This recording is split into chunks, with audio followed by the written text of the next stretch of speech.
तर विद्यार्थी मित्रांनो, नदी प्रणाली आहे वैनगंगा नदी. वैनगंगा नदीचा उगम शिवनी मध्य प्रदेश मध्ये झालेला आहे. वर्धा नदीचा उगम बैतूल मध्य प्रदेश मध्ये झालेला आहे. नर्मदा नदीचा उगम अमरकंटक मध्य प्रदेश मध्ये झालेला आहे.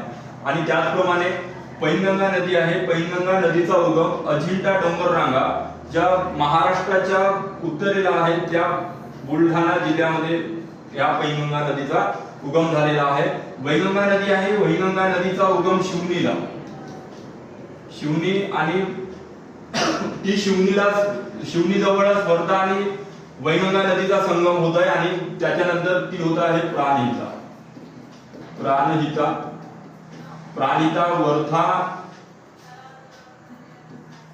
वर्धा व वैनगंगा ह्या नद्यांचा संयुक्त प्रवाह आहे. अशा पद्धतीने नद्या आहेत.